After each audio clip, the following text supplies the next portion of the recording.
I'm Gorilla Monsoon. And I'm thankful that I'm not. Oh, you just can't help yourself, can you, huh? I don't help anyone. Unless they've got the cash. Yeah, I'm gonna help you out the door if you don't stop. If you can fit anyway, through folks, it. I'm gonna knock you out. Excuse me, but is anyone gonna introduce me, bro? All right. And this is Vince Russo. I thought it was the mailman. Huh, why don't you be serious? Smells like one. Well, what the frig, bro? All right, enough. Folks, coming up in just a short is a podcast hosted by two guys you've never heard of and probably never will. Monsoon knows a guy who knows a guy, if you know what I'm saying. I get it. Oh, will you stop? Folks, Chris and George or something, they do the Hot Tag Podcast, and here it is. What's going on, everybody? Welcome to the Hot Tag Wrestling Show. I am Christy Francesco. That is George Rogers. George, you've been working nonstop like a working man, and now you're here doing Royal Rumble 1999. What's going on, man? I'm alive. Yes, I'm alive. Thank I'll just tell you, I've been working. This was today was my 6th day in a row.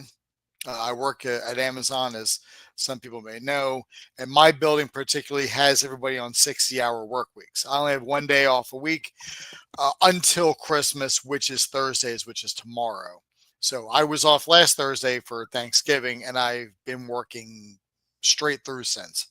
My brain right now is somewhere in between the 7th and 8th chair shot that Mankind got at this pay-per-view. So that's where mentally that's where I'm at right about now. But yeah, I'm still gonna muscle through and give you 110% on the show, Christopher. Thank you very much. Because I respect you as a human. Thank you. You're the one.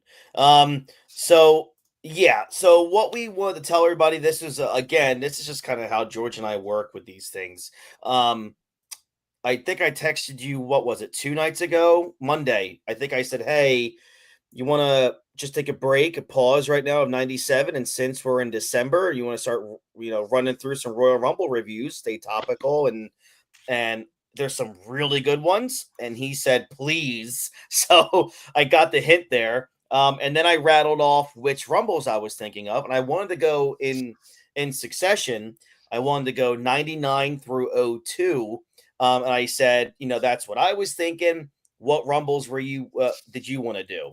And luckily, George said he was thinking the same one. So we were on the same wavelength there, because in my opinion, I think those 4 Rumbles are absolute standouts, George.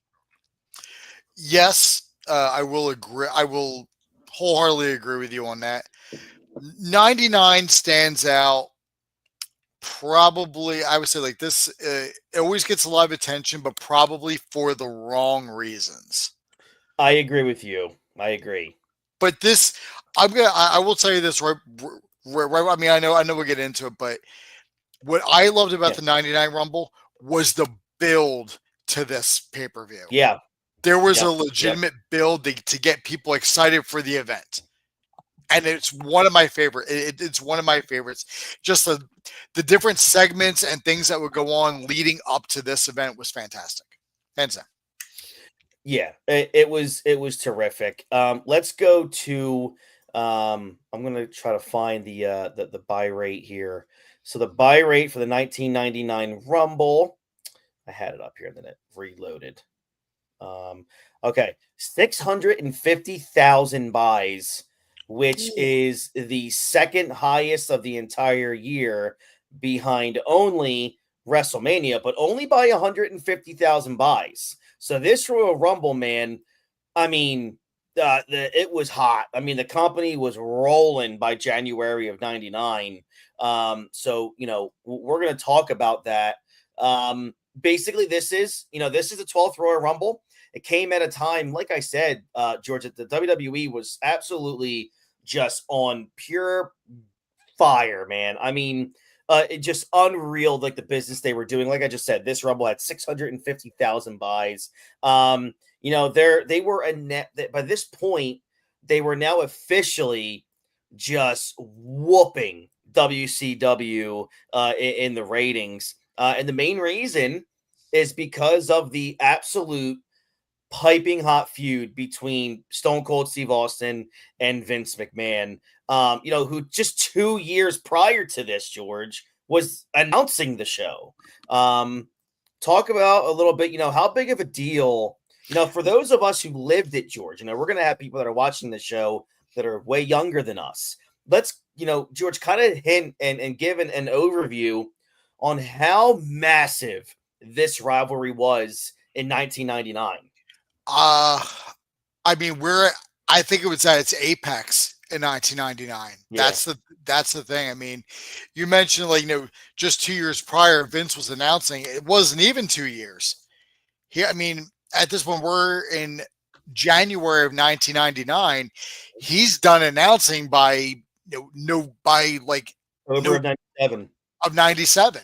Yeah. So it's like a full year essentially. Yeah. He's been an on-screen figure. Mm-hmm. And I know Eric Bischoff did it first, being the owner on TV and the heel and all that. But Vince, man, he knew exactly how to be the guy that you love to hate. Yeah. Yep. And he had the perfect foil with Stone Cold Steve Austin.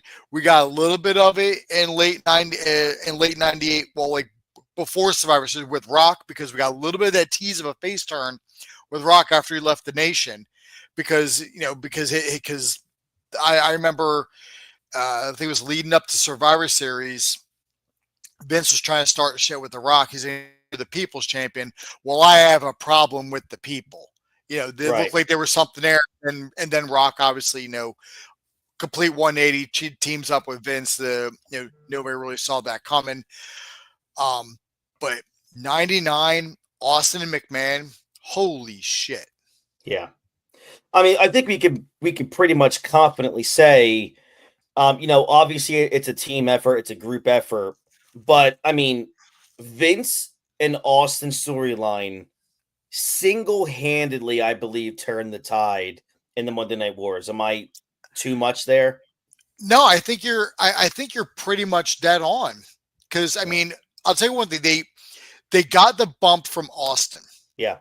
Because Stone Cold Steve Austin, this was a gimmick that we had never really seen before on a major stage. Somebody who's outwardly calling out the boss. Somebody that, the boss is now an on-screen figure, and he's openly saying that he hates Stone Cold Steve Austin and will stop at nothing to keep him from being champion. And we saw all of 1998, which is Vince trying to find a way to get that belt off of Austin. Yes. And he was successful. And what was so great about that time period, man, and, we look back now and, one day maybe we'll be able to watch every Raw from 1999, 2000. That would be great. I mean, I pay for it. But good luck. There's only 6 of them up there. Yeah, I know.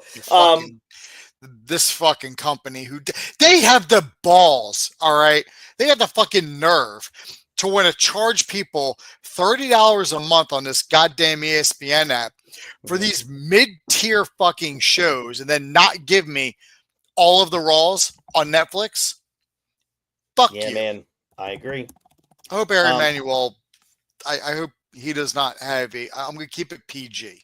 I hope he doesn't have a good Christmas. I hope he does not have a good Christmas. Bret Hart hopes he does not have a good Christmas, along with Owen. I want to wish everybody a Merry Christmas and a Happy New Year, except for my brother Owen. For 4 years, it was the best thing ever.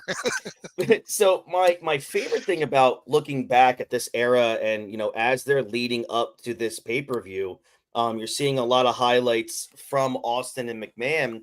The best part, and it's something that's never been matched since then. I just don't think it will, and that's not a shot against anybody today. It's just almost impossible when we look back in this era, George, how this company, mainly Vince and Austin, were able to continuously just top themselves week after week after week and not get stale, not get boring, not be repetitive. Dude, I mean, this was a whole other level of creative back then, was it not? It's like every week you knew as a fan You were watching Raw, and you were going to see something you hadn't seen before with McMahon and Austin. Absolutely. Yeah. Absolutely. Yeah. And I talk about, I know we always talk about, like some of the greatest feuds of all time. Mm-hmm. And I put Austin McMahon at the top every single time because that feud basically put WCW in the ground. Yeah. Yeah. Mm-hmm. That's what it did. And no doubt. And that's all, like I said, single-handedly changed the like that pendulum shifted once McMahon and Austin realized, oh, we got something. Like we got them. And I mean, it became just the most popular thing ever seen in pro wrestling, probably since Hogan and Andre, realistically. I mean, that's but this is and the thing with Austin and McMahon is what made this so good was that this resonated with everybody. for sure. Yeah. I had a fucking day today, I'll tell you, that were like, it was like that were who in their mind in the workforce has never wanted to just like beat the shit out of their boss. Yeah, man. Like that's, Yeah. I mean, this, it's basically like the working class hero in Stone Cold Steve Austin against the billionaire business owner who's trying to hold him down because he doesn't like the cut of his jib. He wants Austin to fall in line and be like everybody else. Yeah. And Austin's like, I'm not going to do what you tell me to do. Yep. Which, by the way, that was the name of his theme song. That's correct. You're fucking welcome. All right, Christopher. Dead brain and all, I made a reference. Look, you ain't got to tell me. I get it. I know it. I'm just a common man. That's all you are. You're a common man. Son of a bitch. No, son of a plumber. That's right.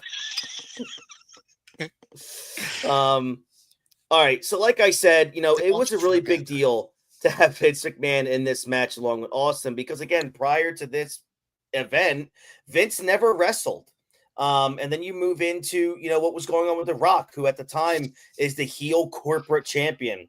He's in a WWF title feud with Mankind. And boy, that's unfortunately what this pay-per-view will be always remembered for all the wrong reasons. But, it seemed obvious, George, at this point, and you could even see it back then too. I mean, it was no doubt clear as day.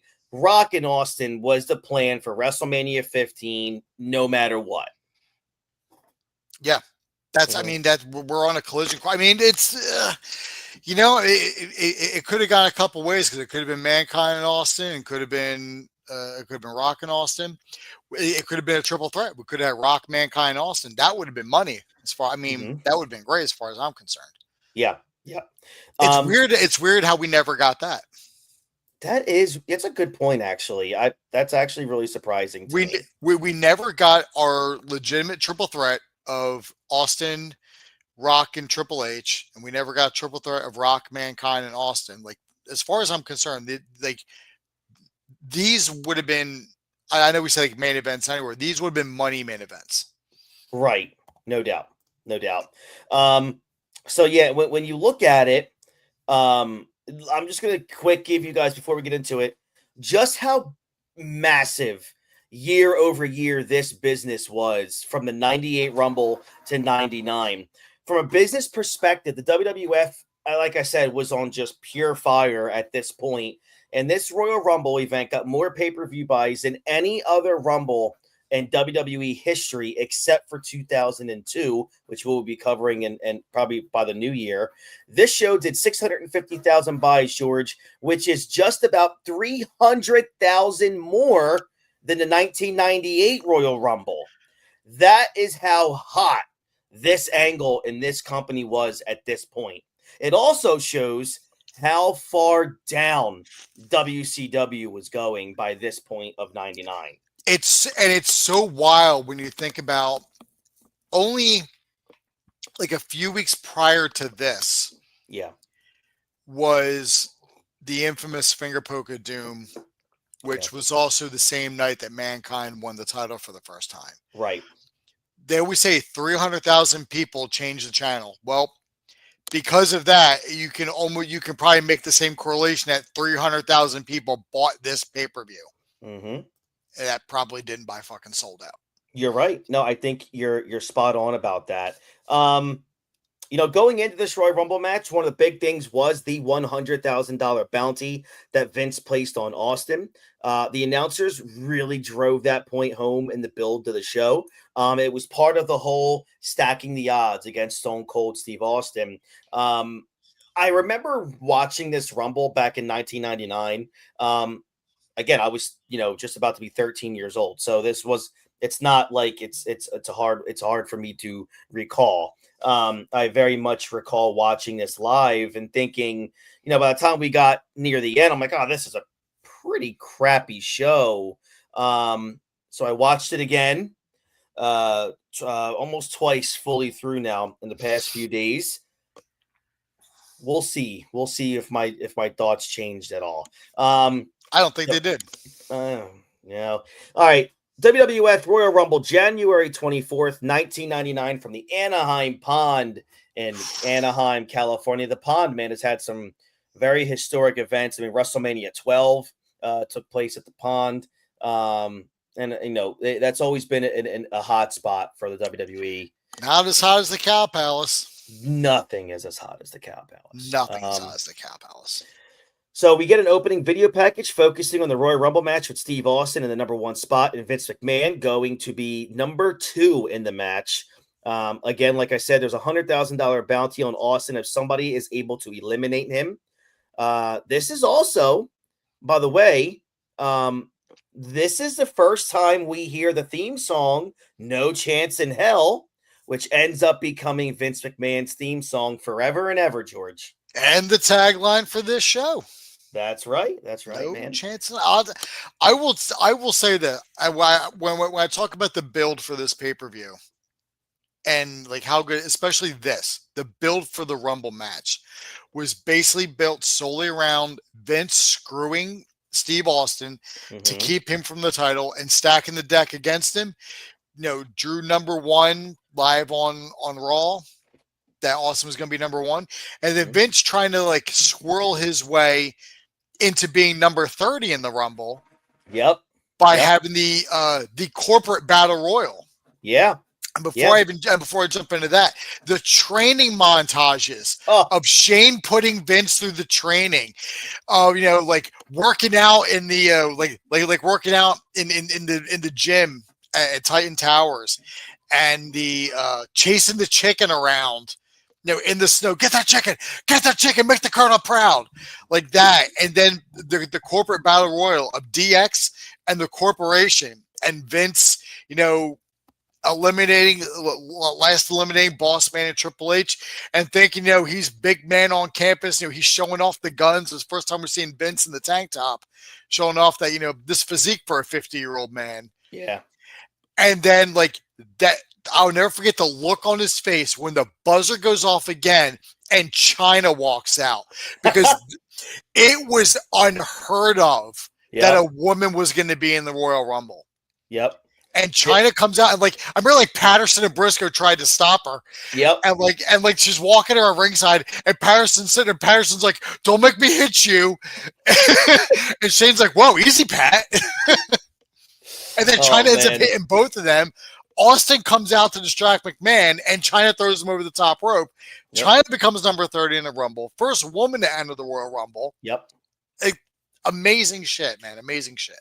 Really was. I mean, look, that was the unsung heroes of the Attitude Era are the Stooges, no doubt. Oh, God. I love these little Patterson and Briscoe.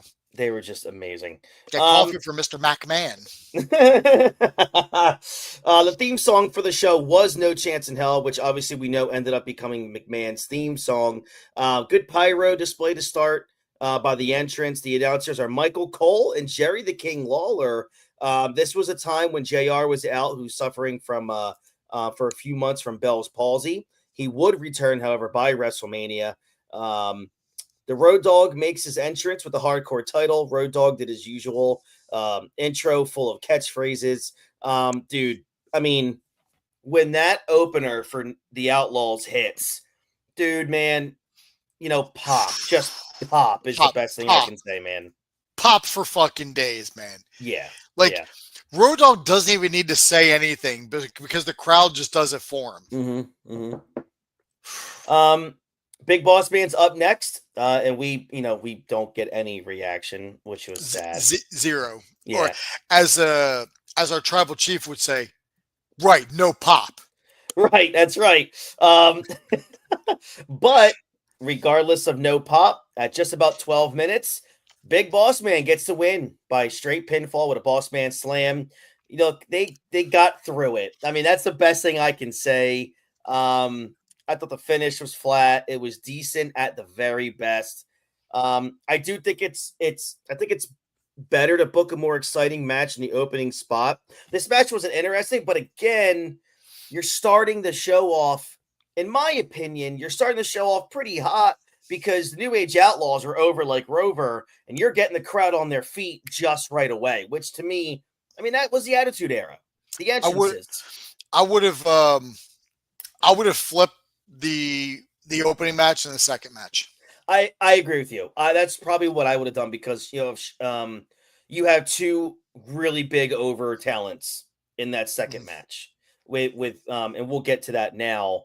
But let's before we get to that, they show highlights from Monday Night Raw over the last 2 weeks to show the issues between Intercontinental Champion Ken Shamrock and Billy Gunn. On the last Raw before the Rumble, Shamrock put the ankle lock on Gunn, made him tap out in the steel steps. The reason for Shamrock losing it because Gunn showed his ass to Shamrock's sister Ryan on Raw. Man, they had Ryan Shamrock as like a whore, man. She was just like, she was with everybody. They're like, Ryan Shamrock's coming out with Billy Gunn. Ryan Shamrock's coming out with Val Venus. It's like, come on, man. What are you doing here? Personally, I like it when she came out with the Maestro in WCW when she eventually became Symphony. Oh man, Dean just brought up something that made me do bad things. What if ScarJo is going to be Phantasm? Oh. I could, oh my God. I can see it, dude. I could definitely see her as Andrea Beaumont. Oh my God. Fucking please. Yeah. All right. Billy Gunn makes his entrance to a decent pop, leads the crowd in saying suck it to begin the match. Shamrock hits the ring. Shamrock comes in as the Intercontinental and Tag Team Champion with Big Boss Man. Dude, 1999, I looked it up. There were 11 title changes with the Intercontinental title. Yes, there was. I mean, God, man. And 6 before June. Yeah, it was just unreal. Here we are, Intercontinental Championship match, Ken Shamrock versus Badass Billy Gunn. Gunn taps out of the ankle lock at just about 14 and a half minutes. This match went about 8 minutes too long, George. This was usually Billy Gunn can go, but not 14 minutes worth, apparently. Billy Gunn, I mean, it's the whole reason why he never became a big single star is he can't go he has asthma in long matches because of his asthma. Mm-hmm. He can't go. That's why it was easier to put him in tag teams. And you could tell there were points in this match where Shamrock had to slow it down because Gunn looked gassed. Yeah. Which is a shame. It really was. Yeah, if Billy Gunn didn't have asthma, he probably could have been a real stud. No doubt, dude. He's 6'5", 250. And he still is. He's still fucking built like a brick shit house. I know. Yeah. Everybody else is doughy and fucking gross. Meanwhile, Billy Gunn's out here like, hey, fuck you. Suck it. Hey, there's no drug testing for part-timers. Come on, man. Come on. Come on now. Post-match, Shamrock celebrates. Professional, you shit. I'm sorry. Celebrates with the title. I thought Shamrock did well as a heel, but I did like him more as a babyface earlier in his WWF career. I thought Billy Gunn's, babyface run eventually failed, which is why, they basically turned him heel later in the year and tried him in that role. That didn't work either. I thought Gunn was just incredible as a tag team wrestler, and that's okay. I thought it just worked out better for him. I think we were all disappointed he didn't come out to Ass Man. Yeah, I was really disappointed that because I love that song. Let's see. There's a shot of Vince McMahon in the locker room getting ready with Shane McMahon, Pat Patterson, and Joe Briscoe joining him to hype up Vince for the Rumble match. Gangrel enters as the challenger for the European Championship match. I love the reaction for Gangrel. I mean, just hearing that theme song just brings me back all the way to that very moment. X-Pac actually got only like a mild pop from the crowd. Surprising, dude. Like, what is it about X-Pac that just never got over with people? Like, it's weird. I mean, they always bring up the term X-Pac heat, which I have retired. I'm not using that term anymore. I'm calling it Rousey heat because Ronda gets that nuclear fucking pop. Yeah. Actually, probably the nuclear heat, I should say. That's right. But like, people just don't really care much for X-Pac, and I wonder like what it is. But I guess when you think about it, like he never cut promos on the mic.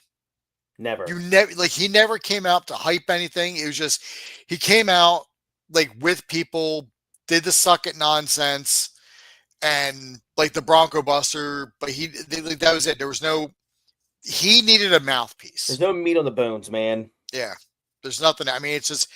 I mean, you'll get great matches out of him when he's not, inhibited. Yeah. So to speak. But he never had a presence on the mic. If he could come out and like hype up a little bit, people might have got behind him. Yeah. Yeah, I agree. But his whole gimmick was just he's in DX. Mm-hmm. Yeah. That was it. He was I don't like to say, I mean, he was just a lackey. Like, that's really what he was. He was part of the clique, so he's always going to have a spot with someone, whether it's Triple H and WWF or down south with Hall and Nash. So, look, he got in with the right dudes, man. I mean, he got bigger pops when he was a 1, 2, 3 kid. Big, yeah, for sure. Like, because that's like X-Pac. It's like, all right, like he was 6, and then he did nothing remarkable. No, nothing. I mean, I not agree. for lack of trying, but I mean, how hard it was to get over in the Attitude Era. No, I mean, I don't have to tell you, but no. It's wild shit, man. He sure as hell wasn't over as Gangrel was, though. Oh, and this match was kind of weird. This match got like no time. It got just under 6 minutes. It was probably hurt a little bit by how long Shamrock and Billy Gunn went. Of an awful finish though to this match on an otherwise pretty decent one. We get to at the end where neither guy was down to be pinned, yet Teddy Long still counts a 3 count, which was super weird. Yeah.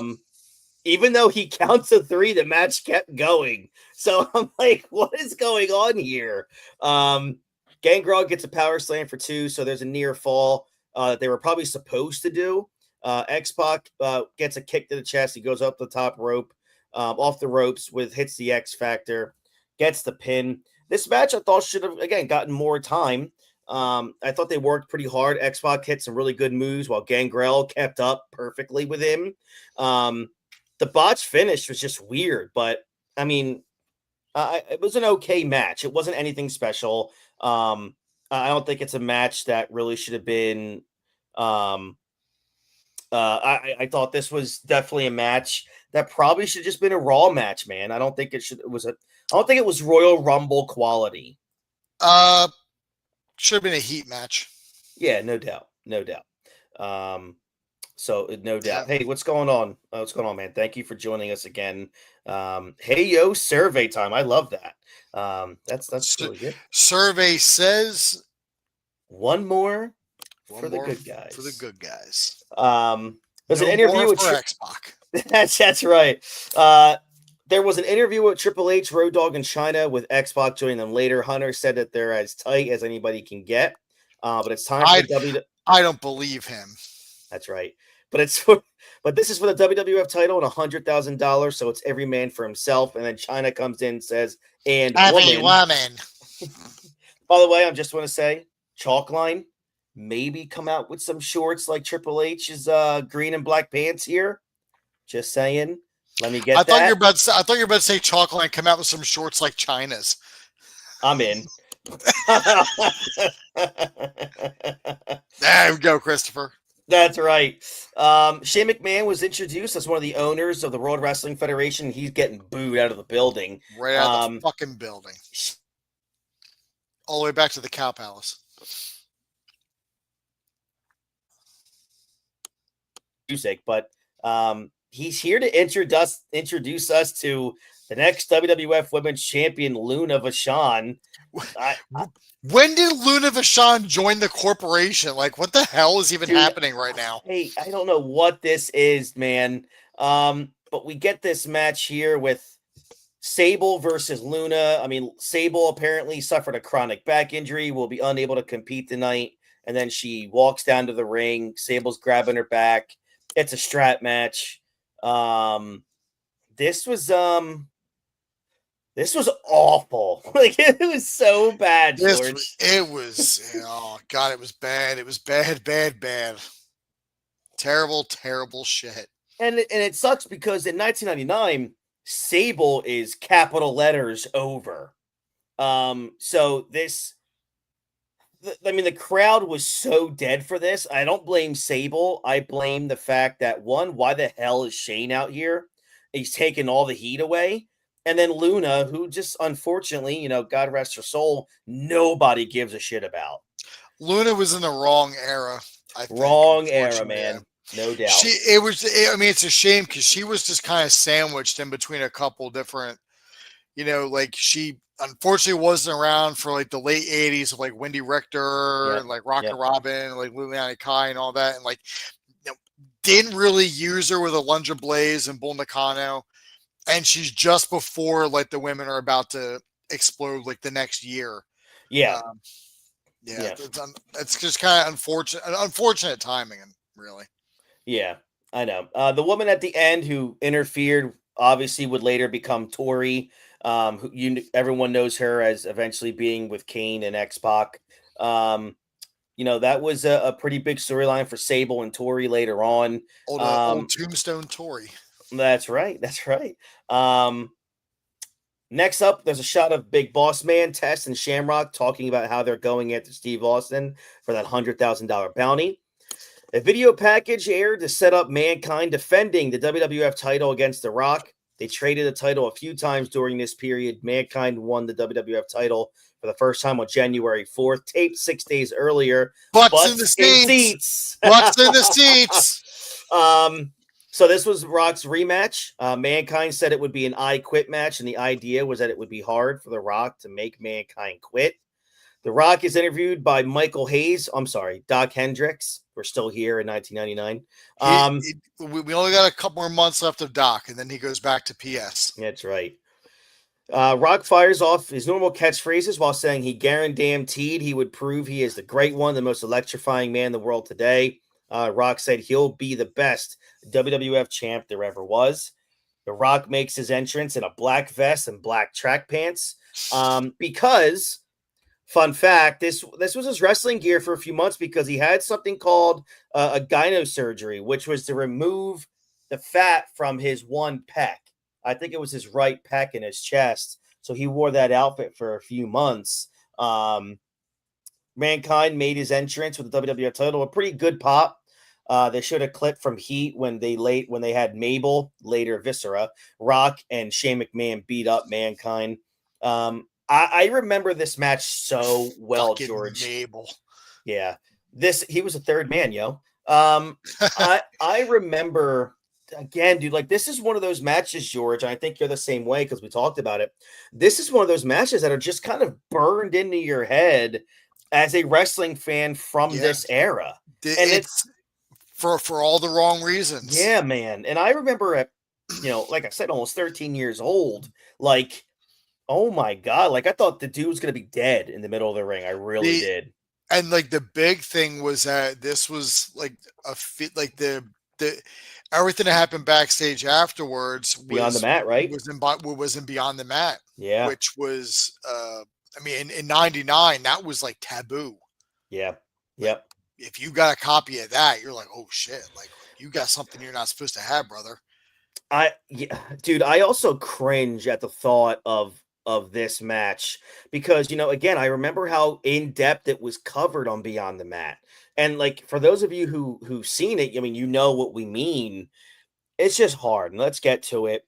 I Quit match for the WWF Championship, Mankind versus The Rock. Mankind's coming in as the champion, and we all knew this was Mick Foley. The Rock, who was a heel at the time, is the former champion. The Rock is 26 years old at this time. He's a young blue chipper, this guy. Damn right. The way to win the match is by making your opponent say, I quit. I mean, just going through dude, like some of the bumps, falling 12 feet onto an electrical circuit board, like, oh my God, and I thought that was going to be the worst part of the match was the dude falls on the electrical circuit board that has no give. Like, come on, dude. And then we get to just the chair shots, bro. And we get to the point of the match where Mankind is handcuffed behind his back, and The Rock is just swinging for the fences. And I don't understand how The Rock has never talked about this match because, I mean, Mick Foley has. I mean, at what point is anyone ever going to bring up to The Rock, like, dude, how do you not realize when you're in the ring, you're a smart dude? How are you not putting a kibosh on just nonstop drilling this dude unprotected in the head? I mean, yeah, it's weird that no one's really ever talking about this, but the only thing I can really think of, like at this point, I mean, The Rock is still new to the business, and we know Mick Foley has had some time around. He had already been in WCW and ECW by this point. He's been in for a while. The Rock is there. We're in the Attitude Era. He's fighting to keep his spot. So The Rock is basically being, I don't want to say guided because he can kind of stand on his own. But when a guy like Mick Foley, a seasoned veteran, is just telling you, yeah, lay them in, I can handle it. Rock's 26 years old. Yeah. He debuted, essentially like 2 years and 2 months prior. Mm-hmm. He's like, okay. He probably is just caught up in the moment and he's just waylaying it. I mean, I'd love to hear his thoughts on it now, looking back in retrospect, way he was kind of thinking about it or what was going through his mind. I mean, we know what was going through Mick's. It was the fucking chair 11 times. Oh, but yeah, it's just, yeah. Like when I was a kid, like when I first saw this, January '99, I'm 14 years old. No, I'm 13 years old. I'm about to be 14. Mm-hmm. He's in with the child, and I'm sitting there thinking like, man, this is fucking great. Yeah. Because I don't know. We don't know. Right. I don't know because even when when I'm watching my mom, she's like, oh, like it's fine. Like they know what they're doing, in that aspect. And like, yeah, they know what they're doing, but when you look back in retrospect, you're like, somebody should have stopped Mankind. Yeah, I agree. Somebody should have told Mick, we're not going to do that.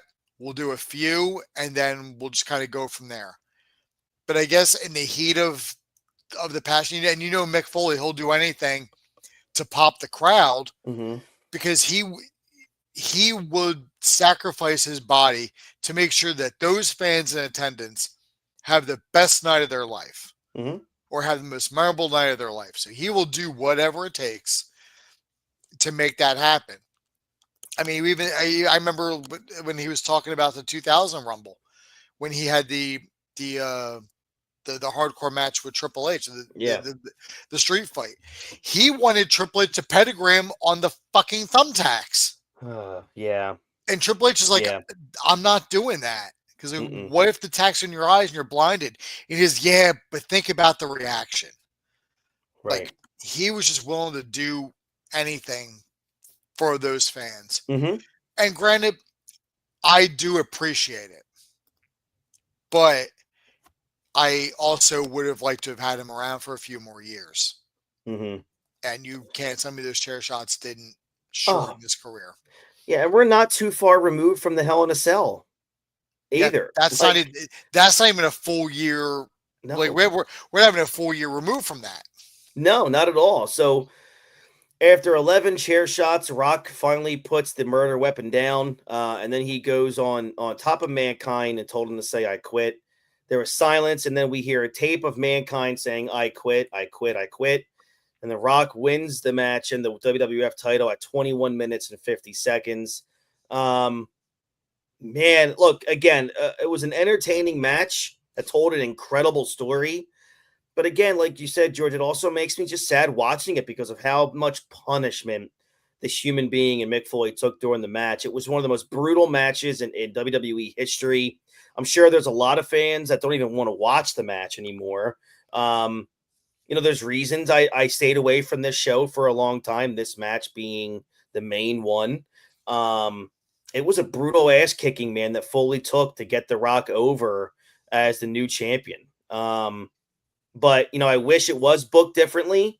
And I wish Mick didn't take as much beating as he did, but that's what happened. Obviously, it really helped the fans appreciate Foley a lot more. It's really hard to watch all these unprotected chair shots that happen here. Especially when we know what we know. Like what the future is going to bring for the industry in terms of those chair shots. Yeah.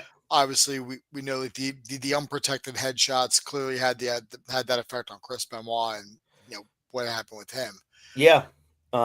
That's why, like, I remember when you were talking about when you're watching the 2001 Rumble, like Jericho and Benoit, and that I even told you, it's like, like that suicide dive that he does, like, into the chair that Jericho is swinging. Like, every time I see it, I always look at it, I'm like, was that the one? Was that the one? Like, was that the one? Like, every time you watch a Chris Benoit match, you're always looking, I bet that was it. Mm-hmm. And with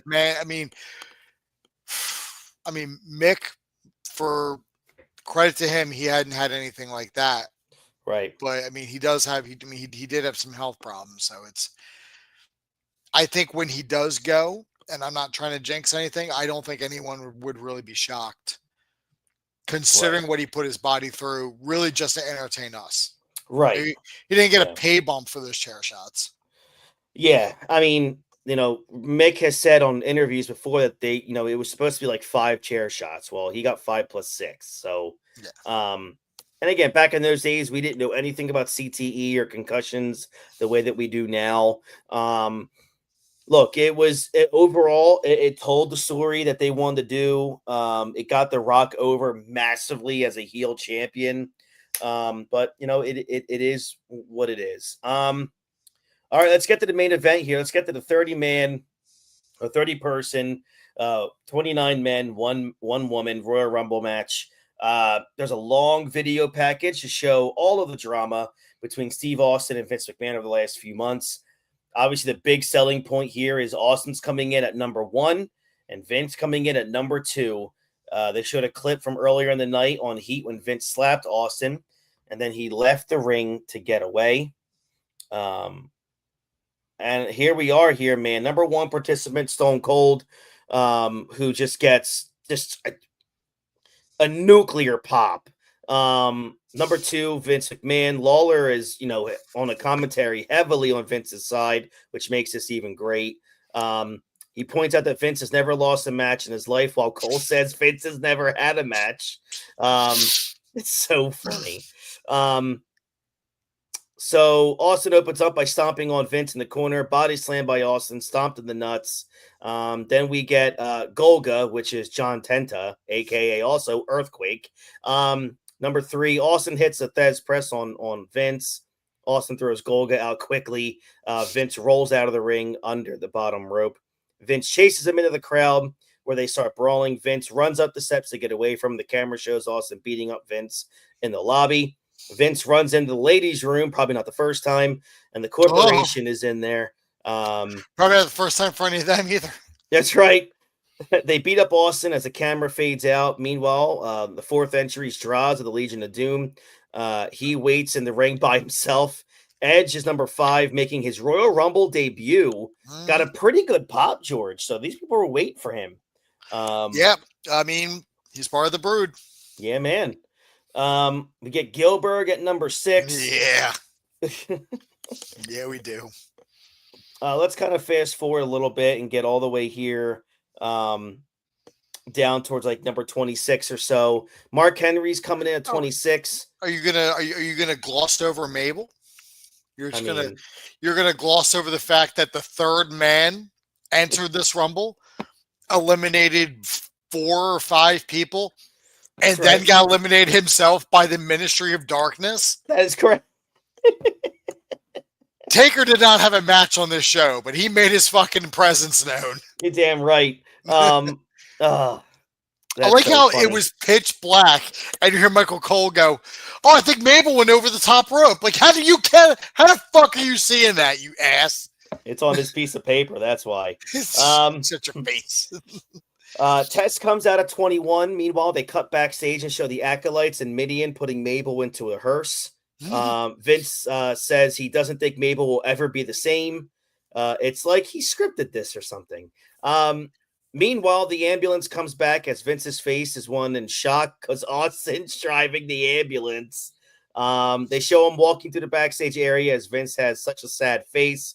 Gunn hits a double close. Sweater Vince. That's right. Gunn hits a double clothesline as Austin walks out. Vince drops the headset and runs. Shamrock stomps on Austin as Vince goes out to the other side. Number 22 entrant is Big Boss Man, also of the corporation. Austin throws Shamrock out. Vince is back at the announce table at 23. Triple H, who hits the high knee on Test. Austin drills Gunn with a hard clothesline. Val Venus is number 24. He quickly receives a clothesline from Triple H. Vince is yelling at the table about how somebody will get $100,000 if they get rid of Austin because he cannot believe that Austin is back in there. And then Jerry Lawler kept asking, "Hey, what if Val Venus is the one that eliminates him?" I was like, "Would you give Val the money?" I'm like, "Oh, I'd love to give Val the money." Like, fucking clown. Mark Henry comes in at 26. There's a typical comment about how it's hard to get rid of Mark Henry because he's 400 pounds. Oh, he's a threat to win. he's a goner. He goes after Big Boss Man. Jeff Jarrett's at 27 with Deborah. Deborah actually started dating Austin like a few months after this. They were married by late 2000, which is crazy how things just happen here. Jarrett was a heel, of course, at this time. X-Pac went after his DX buddy Triple H. Hits the Bronco Buster on Boss Man. D'Lo is 28. He walks out with Pretty Mean Sisters, which is Terry and Jackie. I feel bad for those ladies. Tess is eliminated by Austin, and Boss Man throws out X-Pac. Number 29 is Owen Hart, which is his last Royal Rumble. It's crazy what's going to be happening relatively soon. He goes right after Austin. Triple H saves a double team on Austin. Austin rolls out of the ring, takes a sip of water at the announce table, and throws the pitcher of water in Vince's face. And of course, the last person in the Rumble is the first ever woman in Royal Rumble history, and it is Chyna. She earned the spot in the corporate Royal Rumble. And of course, she's a babyface, gets a huge pop for this, man. Such a historical moment. She goes after Mark Henry, quickly eliminates him. Austin clotheslines Chyna over the top because he just doesn't give a shit. Triple H goes after him. The final 4 is a Big Boss Man, D'Lo Brown, Vince McMahon, and Steve Austin. Man, I wonder who's going to win. Oh, God. Bossman eliminates Brown, and then Austin hits a stunner on Bossman, which leads to a clothesline, eliminates Bossman too. The crowd is going nuts, George, with the last 2 in the ring being the first 2 who started it, man. Dude, the crowd is just nuts. It's so wild because it's like, oh, we're down to like the final 2. It's like, yeah, but Vince was in the ring for half of this shit. I know. Vince was in the ring for, he was gone, like, and then he spent the entire match at the announce table. Vince doesn't get pulled in until now. I know. And this is a night of chair shots because Austin grabs the steel chair and absolutely demolishes Vince McMahon. And with you this know chair. Vince told him to lay it in. Oh, no doubt. I mean, lay it in, pal. I want to feel it in the morning. Oh, he's probably feeling it today. That's why the part of his head is gray. yeah, that's it. That chair shot was so hard it aged that hair on his head by a good 10 years. Oh, man. Austin rolls back in the ring. Vince gets a low blow. Austin ducks the clothesline, hits the boot to the gut, hits a stunner. He hits him with the FU elbow off the middle rope. That's the cue for The Rock to come out with the WWF title. Michael Cole's yelling, Rock is the man Stone Cold will face at WrestleMania. Oops, he forgot to say if he wins. Rock taunts him while Austin tells him to come in. Rock jumps on the apron. Austin punches him, and Vince springs to his feet to eliminate Austin. Vince McMahon wins. The match ends at just about 57 minutes. That means Vince won the bounty. He won that $100,000. George, Vince McMahon wins this Rumble, man. What was your thought of this one? Listen, if it wasn't right in the middle of the Austin McMahon feud, this would be the wildest shit in the fucking world. Dude, this was a Wild Wild West, man. 99, like I've said before, when we covered Unforgiven 99, 1999 is it both gives you the best and the worst of the Attitude Era. No doubt. No doubt. That's Vince winning. Like we look back, it's like, like that's weird, but it's like, like storyline wise, it's perfect. Because now Vince doesn't have to give anybody that money for the bounty because he did it himself. I mean, he ends up giving it to The Rock because The Rock helped him, and then I like how in the follow-up to this, like the next night on Raw, Vince gives up his title shot. He's like, well, I'm not gonna use the title shot, and The Rock won't have to defend the title at WrestleMania. But then up on the Titantron, we get that famous image of Stone Cold at Shawn Michaels' house. Mm-hmm. And it's like that picture we get where it's like, like both your parents watching. Oh my God, that's such a good one. And Shawn's got has the cheesy fucking smile, and Austin is just stone faced. It's like, no, it's like, well, since you're not going to use the title shot, it goes to the runner-up, which was Stone Cold Steve Austin. Yep. In your opinion, man, do you think, I mean, this was Vince Russo booked this Rumble. Would you consider this probably the most overbooked Rumble match you've ever seen? Oh, everything in this Rumble match was a hat on a hat on a hat. Yeah, that's all it was. And that's what bothered me. Again, it's no surprise that Vince Russo had a lot of booking power by this point because it had all the run-ins that we're used to.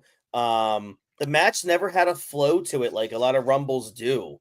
I thought having Vince outside the ring for the majority of the match made sense for his character, but it didn't mean it was good for the Rumble match itself. Like all from a TV perspective, all the angles they ran with the likes of Mabel and Kane, I thought hurt a little bit.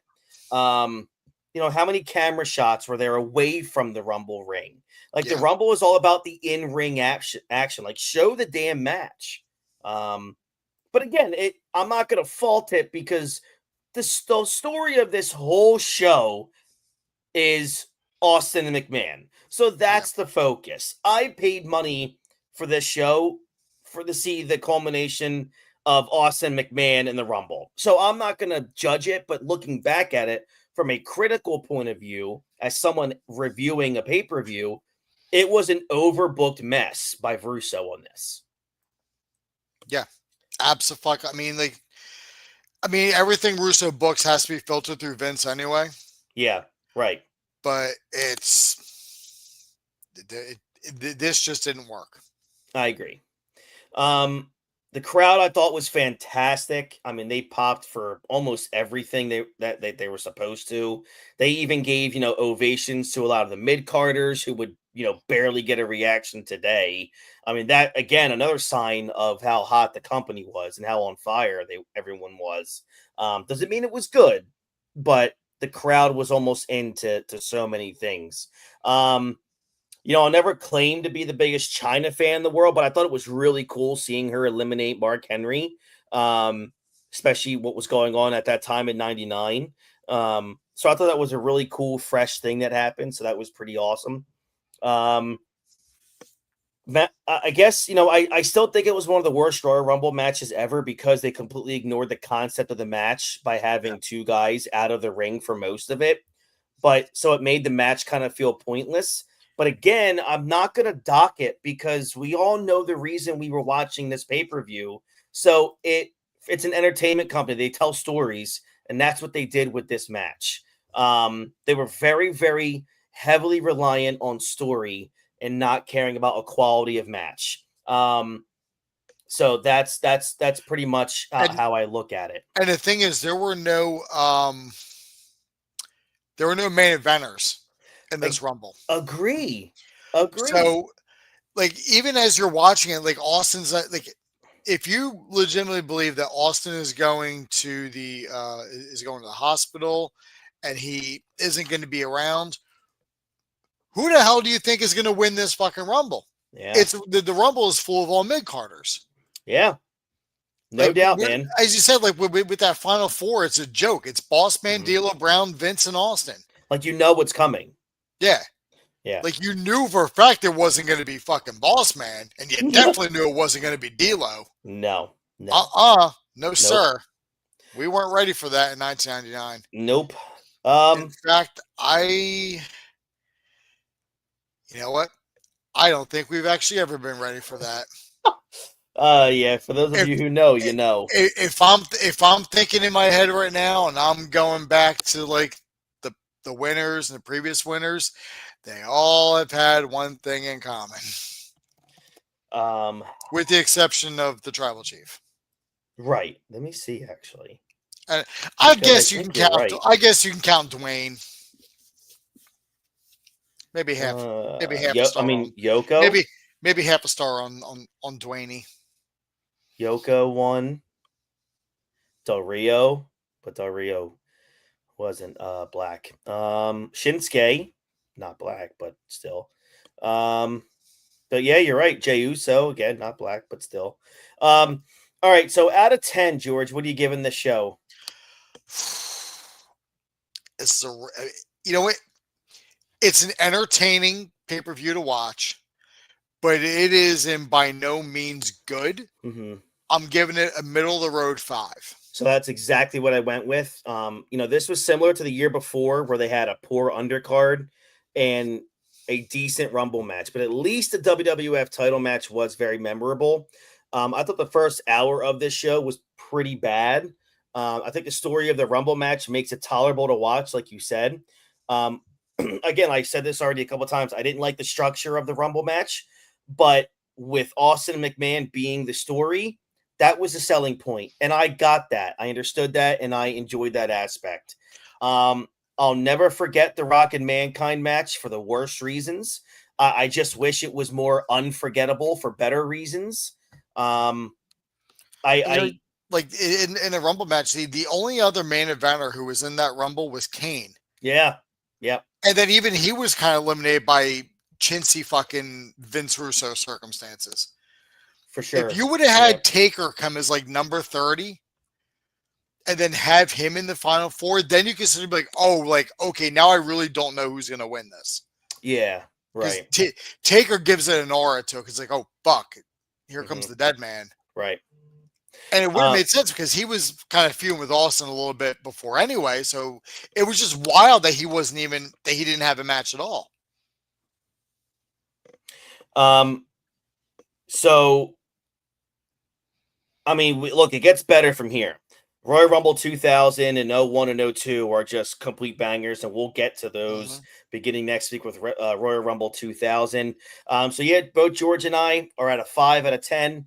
That was still a fun one to pay attention to. I'm definitely gonna check out the Rumble from 2000 probably sometime tonight. But look, if you were watching on YouTube, thank you guys very much.